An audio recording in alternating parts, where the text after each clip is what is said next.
ब्रह्मा मुरारी त्रिपुरांतकारी भानु शशि भूमि सुतो बुधश्च गुरुश्च शुक्र शनि राहु केतवः सर्वे ग्रहाः शान्तिकराः भवन्तु सर्वे ग्रहाः शान्तिकराः भवन्तु क्रूरग्रहाः शान्तिकराः भवन्तु। नमस्कार, स्वागत है आपका आचार्य वाणी में। मैं आचार्य डॉक्टर विक्रमादित्य आपके साथ हूँ और आज का विषय हमारा है वृषभ राशि वालों के लिए शुक्र और बृहस्पति की युति क्या करेगी।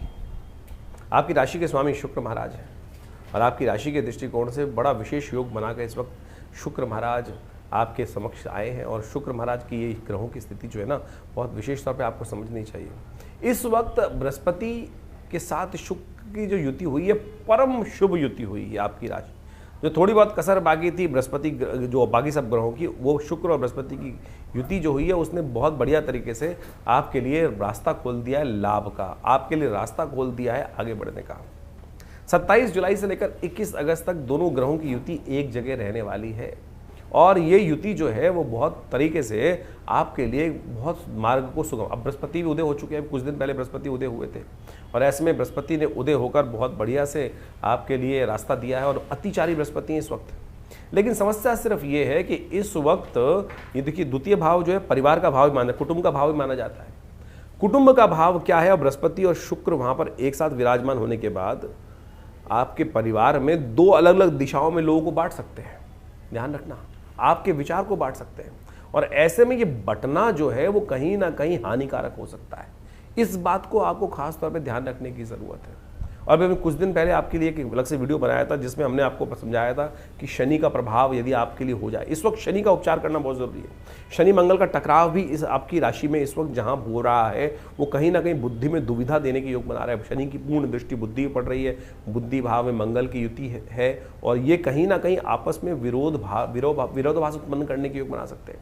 वही स्थिति यहाँ पर हो गई है। बुद्धि भाव जो दोनों ग्रह, विचार वाले ग्रह, गुरु ग्रह, दोनों शुभ ग्रह की युति जो द्वितीय भाव में है आपके हो गई है, वो लाभ के रास्ते खोलेगी। पैसा लाने के रास्ते बिल्कुल बढ़िया तरह से खोलती दिखाई देगी, आगे बढ़ने के रास्ते बहुत बढ़िया से खोलते दिखाई देगी। लेकिन उसके लिए थोड़ी सी दुविधाओं को त्यागने का प्रयास करना पड़ेगा। हो क्या रहा है कि बृहस्पति महाराज शुभ ग्रह, शुक्र शुभ ग्रह, दोनों के दोनों सफलता की तरफ, बुद्धि के द्वारा विकास की तरफ आगे ले जाने का प्रयास कर सकते हैं। लेकिन क्या है कि दोनों सब अच्छा चाहते हैं लेकिन अलग अलग मार्ग से। वही दुविधा का कारण है और वही क्लैश का कारण है। तो ऐसे में क्या हो रहा है कि बस आपको इसका उपचार करने की खास तौर पर ज़रूरत है। आप एक काम करें, सबसे श्रेष्ठ उपाय हमने पहले ही बताया आपकी राशि के दृष्टिकोण से, आप पुनः आपको अवगत कराने का प्रयास करें। चने की दाल गौशाला में अवश्य कभी कभी भिजवा दिया करें। ये चने की दाल का खास तौर पे आपके इसका दान करना आपकी राशि के दृष्टिकोण से आपके बहुत सारे ग्रहों के नेगेटिव प्रभाव को ठीक करने का रास्ता बनाएगा। और आपको संभालना पड़ेगा शनि को भी। खास तौर पर शनि को संभालने के लिए सबसे बढ़िया श्रेष्ठ मार्ग हमने पहले भी आपकी राशि के दृष्टिकोण से बताया है, हनुमान जी की उपासना करना, सुंदरकांड का पाठ करने का प्रयास करें। हम विवेकानंद योगाश्रम में कभी कभी सुंदरकांड का पाठ मंगलवार को और सोमवार को होता ही है। आजकल सोमवार को भी चल रहा है, फिर मंगलवार को सुंदर रूप से होता है। अपने नाम से कराइए, करिए स्वयं, आप करना शुरू कर दीजिए सुंदरकांड का पाठ और देखिएगा ये सुंदरकांड के पाठ से, हनुमान जी के पाठ से इस वक्त शनि मंगल का टकराव और शनि शुक्र और बृहस्पति की युति जो है उसका नेगेटिव प्रभाव खत्म होने का रास्ता बन जाएगा। गौ सेवा, दो चीज़ यदि आपने अपना ली तो देखिएगा ये कुछ ना कुछ नया लॉटरी खोलने का कार्य आपकी राशि के दृष्टिकोण से इस वक्त इन दोनों ग्रहों की युति है और ये कहीं ना कहीं आपके लिए रास्ता देने के रास्ते खोल सकती है। बस ध्यान रखना। और जहाँ आप क्लैश में फंसे वो आपकी नींद को भी हरने का ग्रह, तो ऐसे में ज्ञान मुद्रा का अभ्यास कीजिए। ये बृहस्पति को भी ताकत देगी मुद्रा, मन को भी शांत करेगी और मंगल शनि के टकराव को भी और बृहस्पति युति शुक्र की युति को भी ठीक करेगी। केवल ज्ञान मुद्रा, पहली उंगली अंगूठे के साथ लगाकर ज्ञान मुद्रा का नित्य प्रति चलते फिरते उठते ऐसे ही बैठ सकते हैं। कैसे भी बैठने, आप कोई एक हाथ से कार्य करें, एक हाथ तो कम से कम खाली है, तो उसमें आप इस ज्ञान मुद्रा को अभ्यास कर लीजिए।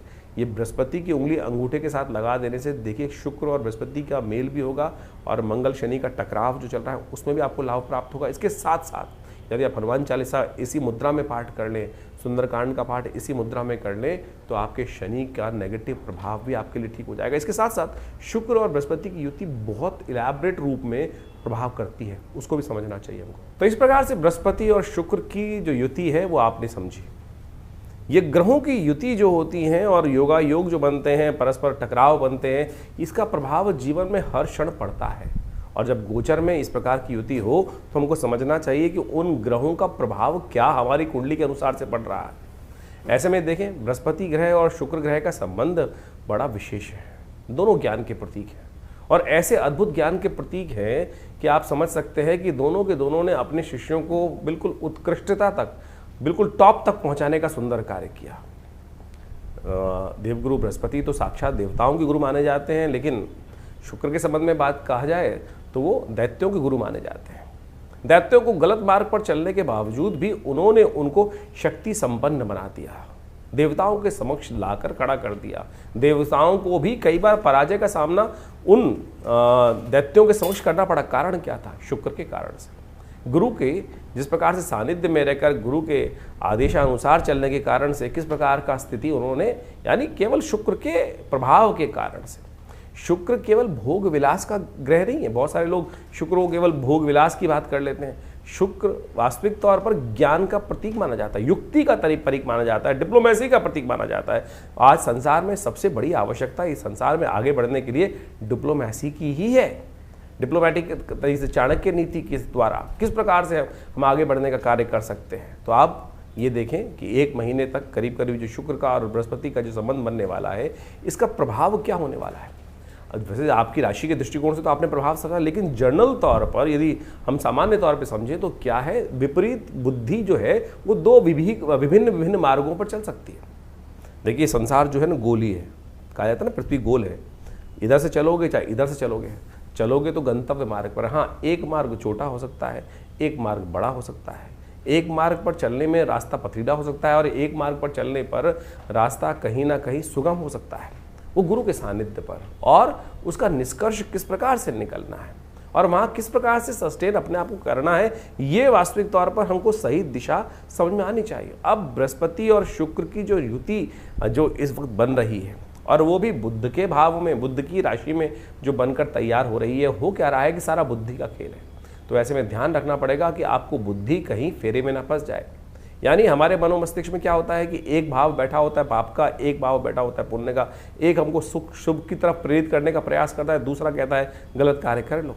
और यही जो मति भ्रम है, इधर जाऊं कि उधर जाऊं, दुस्वाभाविक राशि में दोनों बुद्धि के देवता एक जगह उपस्थित हो गए हैं और जिस प्रकार के, और दोनों के दोनों शक्ति संपन्न है। नवांश में भी यदि इनको देखें तो अच्छी शक्ति में इस पूरे के पूरे जो राशि चक्र के अनुसार से चलेंगे, चाहे वो दृष्टि मान ली 27 जुलाई से लेकर 21 अगस्त तक का ये समय रहेगा, बिल्कुल सही रूप से रहेंगे, अच्छे ताकत में रहेंगे। तो ऐसे में आपको जिस प्रकार से हमने जो उपाय बताए हैं वो करते हुए कार्य करने का प्रयास करना चाहिए। शुक्र का संबंध जो है ना वो भोग विलास की तरफ से भी ले जाता है और ऐसे में आपकी राशि के दृष्टिकोण से जहाँ जहाँ उसका प्रभाव उत्पन्न हो रहा है उसके अनुसार से आपको विशेष तौर पर कुछ खास उपाय करते रहना चाहिए। ऐसे में अपने राशि के दृष्टिकोण से आपको खास तौर पर कुछ खास उपाय समझ लीजिए जिस प्रकार से करना है। वैसे हमने जो आपको प्रभाव बताया उसके अनुसार और भी हजारों उपाय शास्त्र में, अनेक मत के अनुसार से शास्त्रों में उन उपायों को वर्णित किया गया है। शुक्र का वास्तविक संबंध जो है, यदि हम शुक्र का संबंध शुभ करना चाहते हैं, एक बड़ी भ्रांति है संसार में इस वक्त कि शुक्र को अय्याशी के साथ, बहुत सारे लोगों ने तो मदिरा के साथ जोड़ने का प्रयास कर दिया। अय्याशी, गलत काम जितने भी हो सकते हैं वो शुक्र कहीं नहीं है। शुक्र अगर ज्योतिष के दृष्टिकोण से, अध्यात्म के दृष्टिकोण से समझें तो शुक्र का संबंध किससे कहा गया है? गाय से, गौ सेवा से। सोचे, शुक्र कहीं जो है किसी के शिष्य ने कोई गलत तरफ चला गया, उसने गलत कार्य कर दिया तो गुरु गलत नहीं हो गए। शुक्राचार्य जी ने कहीं कोई व्यभिचार नहीं किया, इस बात को हमको समझना चाहिए। तो शुक्र कहाँ से, जो कई लोग मतलब वास्तविक तौर पर अभी कुछ दिन बड़ा विचित्र स्थिति समझी कि एक जो व्यक्ति बहुत सारे जगह बैठे हुए एक फालतू बात कर रहे थे कि शुक्र यदि ताकतवर देना चाहते हो तो शराब पीना शुरू कर दें। अरे क्या ज्योतिष का सत्यानाश करना चाहते हैं?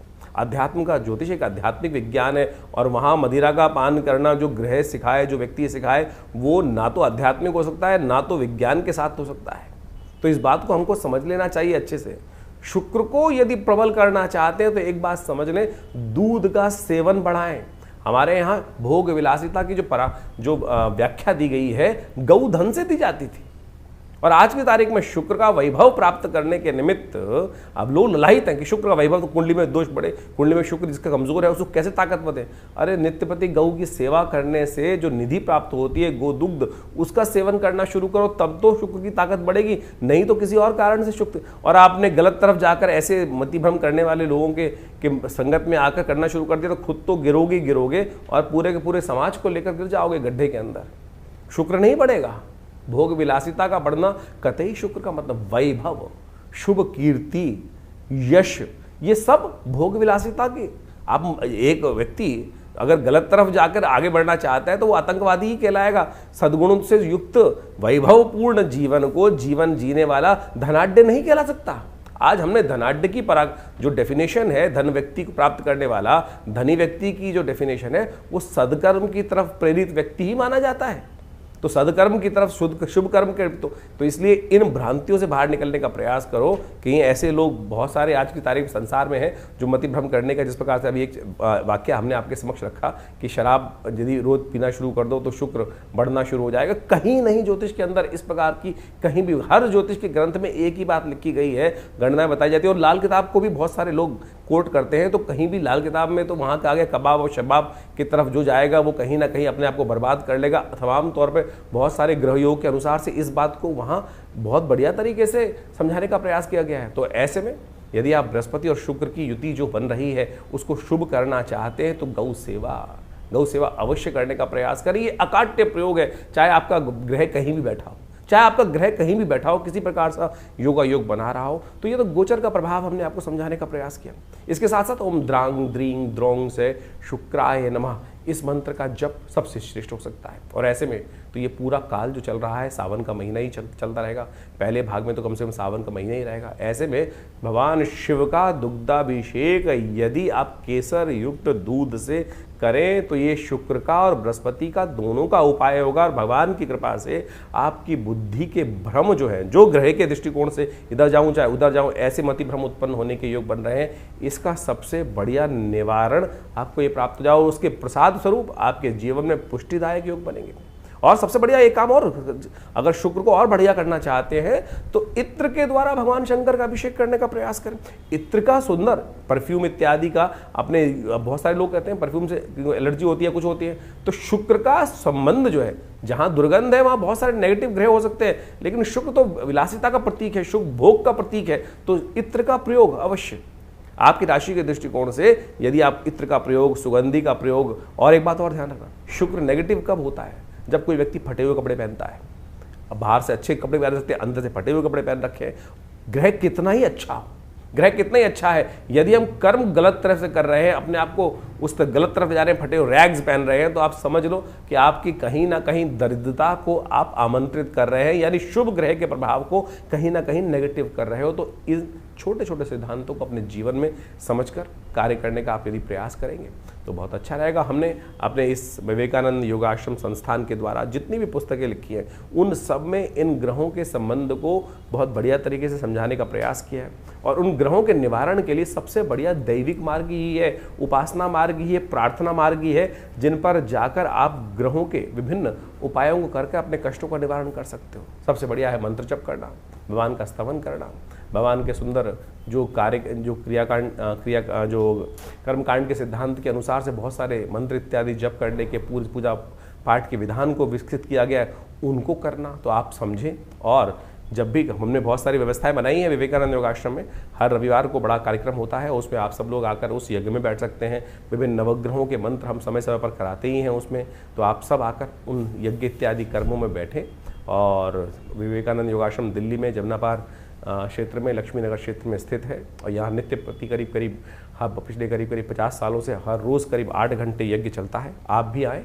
माँ भगवती का सुंदर शिव विग्रह विराजमान है और उनके सानिध्य में बैठकर यदि आप अपने जीवन को आगे ले जाने के लिए, सही दिशा पकड़ने के लिए माँ भगवती का आशीर्वाद मिल जाए तो कहा जाता है कि समस्त कष्ट दूर करने के अद्भुत योग बन जाते हैं। आइए विवेकानंद योगाश्रम में। और यदि आपको कोई निजी विचार विमर्श करना है तो आप नीचे दिए नंबर्स पे, फ़ोन नंबर, अकाउंट, उस पर बातचीत कर अपॉइंटमेंट लेकर हमसे बात भी कर सकते हैं। और वैसे बहुत सारे लोग ऐसे होते हैं कि जिनके पास कोई समस्याएं हैं और उनका निदान चाहते हैं और कुछ पारिश्रमिक तौर पर व्यवस्था नहीं है तो कोई चिंता नहीं है। रविवार को हमने महीने के पहले रविवार को आश्रम में व्यवस्था कर रखी है। सुबह आश्रम में जो यज्ञ होता है उसके बाद कोई भी व्यक्ति विवेकानंद योगाश्रम दिल्ली में आकर, लक्ष्मीनगर क्षेत्र में आकर हमसे परामर्श कर सकता है सुबह के टाइम पर केवल, और उसमें कोई शुल्क नहीं लिया जाता है और इस यज्ञ इत्यादि कर्म में कोई शुल्क नहीं रहता। कोई भी आकर वहाँ व्यवस्थाओं के साथ जुड़ सकता है। और रविवार को सुबह 8 बजे से लेकर 10:30-11 बजे तक ये कार्यक्रम चलता है। सुंदर यज्ञ, भंडारा इत्यादि समस्त व्यवस्थाएं रहती हैं। आप सब लोगों का सादर आमंत्रण है आप सब लोगों को। धन्यवाद।